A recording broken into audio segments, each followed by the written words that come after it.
Всем здравствуйте, дорогие зрители, зрительницы. Меня зовут Наталья. Я мастер по ламинированию ресниц и бровей с 2020 года. И в этом видео я покажу и расскажу, как же вы можете провести процедуру ламинирования ресниц полностью самостоятельно у себя дома, а главное, используя только доступные на любом маркетплейсе материалы. Я вам объясню всю химию этого процесса, расскажу тонкости процедуры, поэтому даже если вы ранее уже учились на мастера по ламинированию ресниц или бровей, все равно обязательно досмотрите это видео до конца. Здесь вы найдете много полезной, ценной информации, которую, к сожалению, не всегда рассказывают даже на платных курсах. Для ламинирования ресниц и бровей я использую следующий материал и покажу все, чем сама пользуюсь. Это патчи. Ими я изолирую нижние реснички от верхних, чтобы реснички снизу не попали у нас на бигуди. На вот этот вот бигуди. Чтобы нижние реснички сюда не попали и наверх не завились, лучше изолировать их чем-то, склеивать, вот, например, такими патчами. Также для ламинирования ресниц вот эти вот бигуди нам требуются. Здесь у нас в наборе идет 5 разных размеров, это все возможные варианты. Соответственно, каждого бигуди по 2 штуки для 2 классов. Кроме того, обязательно пригодятся вот такие вот убрашики. Ими, во-первых, просто удобно на бигуди, да, вот его форма, на него удобно реснички приклеивать. А перед тем, как нанести второй состав, также вот этой стороной с частой-частой щеточкой удобно реснички прочесывать, чтобы каждая была отдельно. И результат получился у нас прекрасным. Такие убрашики тоже используем. Кроме этого, обязательно нам нужна вот такая вот пленочка. Пленочка, в общем-то, обычная, пищевая, но в удобном таком формате, да, и довольно-таки компактная, удобно хранить.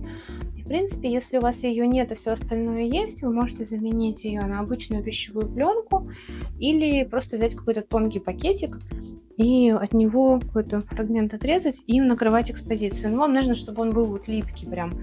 Потому что пленка у нас, кроме того, что нам увеличивает скорость воздействия составов, да, то есть экономит вам время, кроме этого, она еще и за счет своей липкости и тянучести поддерживает вашу экспозицию в той форме, которую вы придали.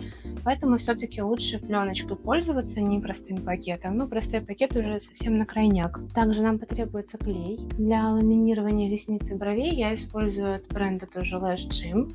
Он довольно-таки плотненький, хороший, мне очень нравится. Также в работе потребуются вот такие щетки.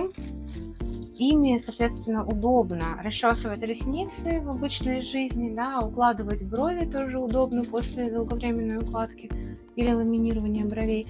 А во время процедуры вот этой стороной я пользуюсь как аппликатором. То есть на нее наношу состав, а с нее уже отпечатываю, да, нужным мне образом на бигуди, да, например, или на бровь, в принципе, тоже можно, очень удобно. Кроме этого, микробрашики. Это как ватная палочка, только у них очень вот эта вот маленькая рабочая поверхность, и получается прям с ювелирной точностью можно нанести составы. Они одноразовые, использовали, выкинули. Для ламинирования бровей вот такой вот бэйби-брашек, очень удобен. И мы после второго состава брови зачесываем как нам нужно. В наборе идет таких 2. Кроме того, сами составы, естественно, нам будут нужны. Я пользуюсь вот этим брендом всегда, Wake Beauty Lash Gym. Вот, здесь у меня 2 варианта. Я беру обычно вот такой. Здесь у нас 3 саше каждого номера. 3 первых, 3 вторых, 3 третьих, то есть всего 9. Это получается, если вы делаете только себе, то вам хватит на полгода. Если вы, например, раз в месяц делаете ресницы и брови, то вот на полгода вам хватит такого набора, получается просто экономичнее. Но есть еще вот такой вариант, если вы хотите только попробовать, тут каждого номера по одному. 1 первый, 1 второй, 1 третий.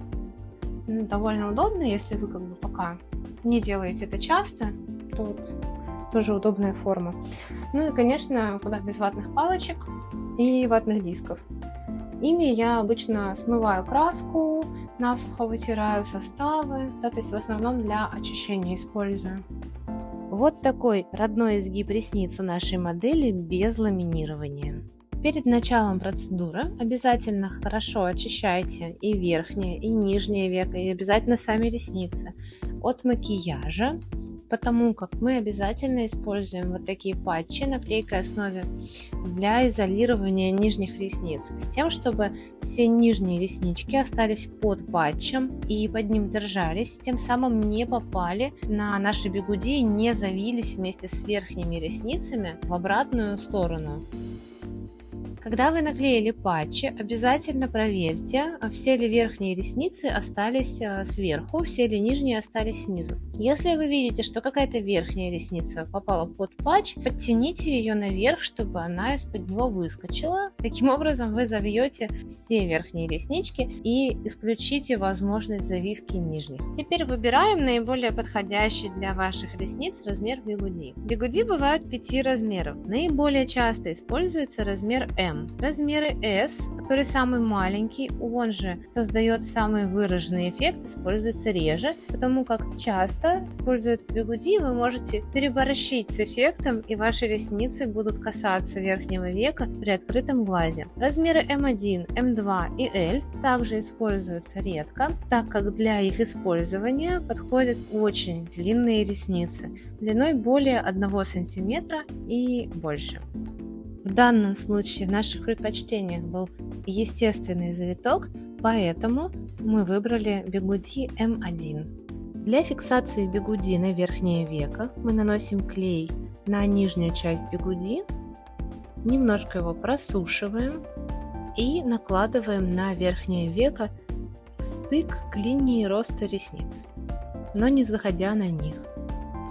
Сейчас фиксируем ресницы на нашем бигуди. Для этого нанесите клей на верхнюю часть бигуди и убрашем приглаживайте ресницы к нему. Маленькая хитрость. На этом этапе вам не нужно идеально выкладывать ресницы на бигуди. Нужно всего лишь их прикрепить к бигуди, чтобы они держались на нем. Обратите внимание, действие первого состава раскрывает волосяные чешуйки, а значит полностью вымоет всю краску, которая есть в волосе. Также, если ваш волос не был окрашен, первый состав все равно осветлит его на 1 или 2 тона. Если вы окрашиваете ваши ресницы, имейте под рукой краску, чтобы после ламинирования окрасить их снова. Теперь, когда ресницы уже уложены на бигуди, мы можем приступить к нанесению первого состава. При этом обратите внимание, если у вас непослушные ресницы или несколько волосков, но никак не хотят укладываться, ничего страшного, оставьте их в покое, мы это исправим чуть-чуть позже. Откройте первый состав и нанесите небольшое количество на кончик микробраша. Теперь мы можем нанести первый состав. Площадь нанесения будет располагаться между самой высокой точкой бигуди, если смотреть в профиль, то есть выше, чем перегиб, наносить не нужно первый состав, это очень важный момент. И также обязательно отступайте 1 мм от корешка ресницы, потому как наносить на корни или на кожу состав номер 1 ни в коем случае не рекомендуется. И нанесите микробрашем состав на всю указанную площадь, как я показываю. Первый состав нужно наносить в маленьком количестве, с тем, чтобы, когда мы накроем его пленкой, он не размазался и не попал на ту часть нашей экспозиции, где быть не должен, а именно на корни ваших ресниц или выше зоны апекса. Наносить первый состав нужно довольно шустро, так как он уже начинает работать с момента, когда коснулся ваших ресниц. После того, как вы нанесли первый состав на оба бигуди на 2 глазах, берите пищевую пленку или специальную пленку, как показываю я, и движением снизу вверх наносите пленку на экспозицию, плотно прижимая, так чтобы не попадал воздух между пленкой и составом. Теперь возьмите телефон и настройте таймер так, чтобы он зазвенел через выбранное вами количество минут. Если вы делаете это первый раз, то я рекомендую начинать с минимального времени выдержки. В данном случае на этих составах это 3 минуты. И самый главный вопрос: как же определить, сколько времени держать составы на ресницах? Скажу сразу, эта информация разнится. Для каждого бренда составов она отличается. Именно эти бренда Lash Gym довольно быстрые. У них минимальное время выдержки составляет 3 минуты. Это время от момента касания микробраша с первым составом ваших ресниц до момента снятия пленки. Да, то есть время нанесения обязательно учитывайте, если особенно у вас тонкие и светлые волоски. Итого, где-то полминуты наносили, закрыли пленкой, еще 2,5 подержали, вот это тот минимум. Если у вас более плотные ресницы, например, они у вас темно-русые и средней жесткости, то попробуйте начать время выдержки с 3 полных минут без учета времени нанесения. И далее по возрастающей. Если у вас лесковидный жесткий волос или если у вас азиатский темный волос, выдержку начинайте с 5 минут без учета времени нанесения. Выбирать первый состав обязательно полностью и насухо, потому как перед тем, как вы нанесли второй состав, реакция где-то на глубинном уровне в вашем волоске продолжается. По этой причине нельзя делать большой временной промежуток между снятием первого состава и нанесением второго. Теперь снимаем пленку и насухо вытираем первый состав ватными палочками. Когда вы стерли первый состав, полностью насухо заново наносите клей, чтобы смочить ресницы. И убрашем его частью с расчесочкой. Вытягивайте ваши ресницы на бигуди. Сейчас мы делаем уже чистовую идеальную укладку, которую мы будем фиксировать на ресницах. Не жалейте на это времени, так как именно сейчас формируется тот изгиб, который будет на ваших ресницах после процедуры ламинирования. Если реснички укладываются тяжело, если они остались непослушными, значит, вероятнее всего, время воздействия первым составом вы выбрали недостаточное. Значит, вам следует повторить нанесение первого состава, например, на 1 минуту и после оценить результат. Ресницы должны стать послушными и легко ложиться на бигуди. Теперь, когда ваши ресницы уложены на бигуди, вы можете наносить второй состав. Обратите внимание, время между снятием первого состава и нанесением второго не должно быть более 10-15 минут, так как микрореакция внутри вашего волоса продолжается до момента нанесения второго состава.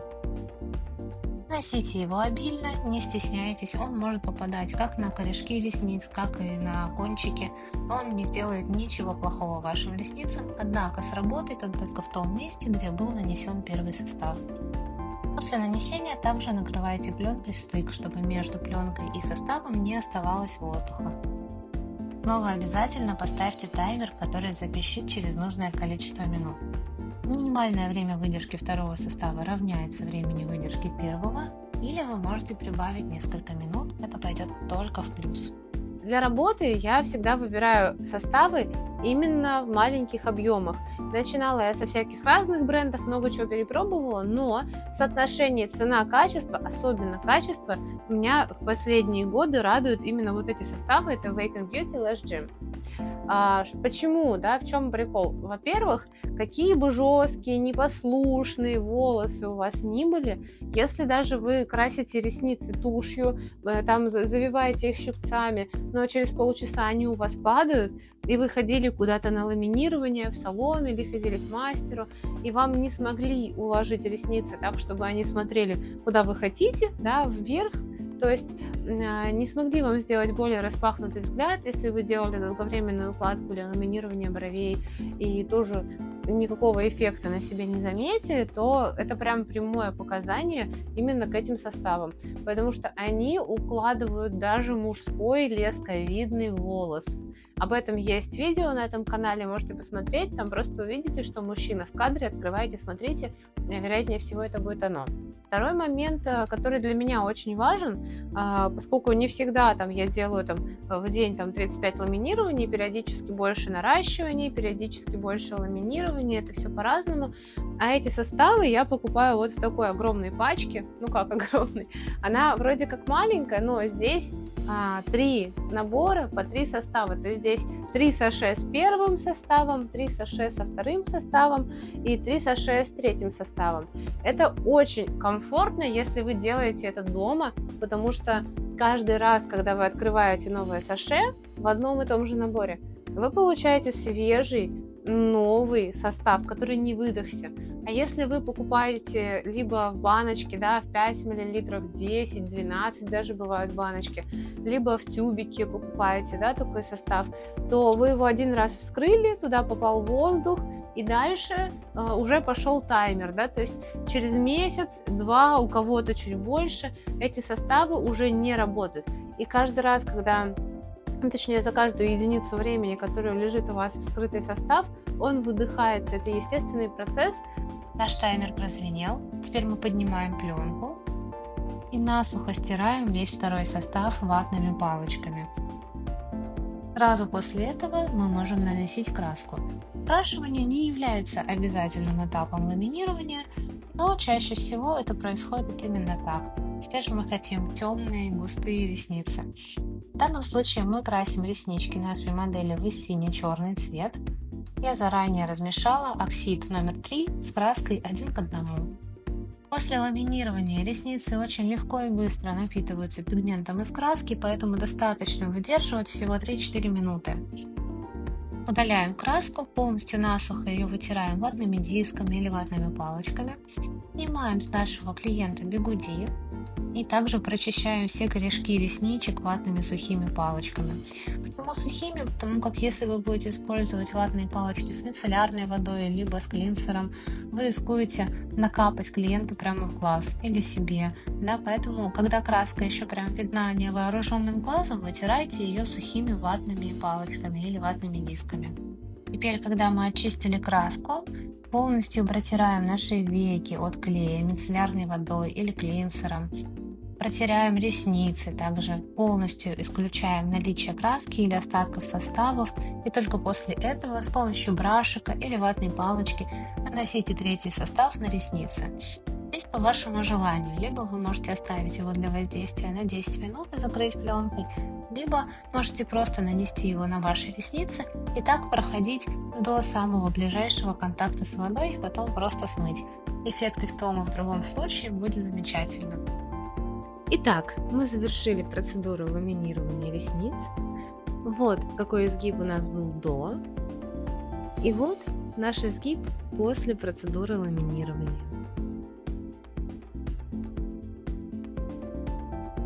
Также напомню вам основные правила ламинирования ресниц и бровей. Во-первых, после проведения процедуры ламинирования не рекомендуется мочить ресницы и брови. На практике это правило не влечет за собой никаких серьезных последствий. То есть, если вы сделали ламинирование ресниц и через полчаса пошли в бассейн, скорее всего, ничего плохого не случится. Но есть 1%, с которым что-то случается. Поэтому моя личная рекомендация не мочить и не нагревать, то есть не мочить горячим и не сидеть, например, в сауне еще там где-то в ближайшие 12 часов после ламинирования. Почему? Потому что высокая температура в сочетании с большой влажностью могут, в редком случае, но могут повлиять на структуру волоса после ламинирования, либо избавив вас полностью от завитка, либо переусугубив этот завиток, так что ресницы, например, будут вдруг после процедуры все было хорошо, а вот вы намочили, пошли в сауну, и у вас там все такое прям кипяток на ресницах, они могут перевиться. Поэтому, если вы еще в этом деле новичок, если у вас нет такого опыта или вы не готовы рисковать своим внешним видом и своими ресницами, то лучше все-таки воздержаться от именно горячего в сочетании с влагой в первые 12 часов. Также, дорогие мои зрители, я вам напомню, что волоски у нас меняются и на ресницах, и на бровях в среднем в течение 30 дней. То есть это связано со скоростью метаболизма у каждого человека индивидуально, но в среднем это 30 дней. Поэтому, если вы сделали процедуру ламинирования сегодня, то повторить ее вы сможете только через 1 месяц. Если вы повторите процедуру раньше, вы рискуете пересушить те волоски, которые еще не успели поменяться. Они станут ломкими, хрупкими и могут просто сломаться, и вы с ними попрощаетесь. Поэтому это довольно важно, да. То есть, смотрите, если у вас уже все брови поменялись, ну там, не знаю, 2-3 штучки остались еще ламинированные, окей, процедуру провести можно. Если ваши брови еще наполовину держат форму, наполовину податливые, половина волосков уже не податливые, то процедуру повторить можно будет только тогда, когда поменяется 95% ваших волосков. Если после просмотра этого видео у вас остались какие-то вопросы, что-то было непонятно, может быть, какие-то недораскрытые темы, да, вы здесь услышали, пишите ваши вопросы в комментариях под этим видео. Я буду их лично читать и сама отвечать, поэтому не стесняйтесь, задавайте вопросы, это бесплатно.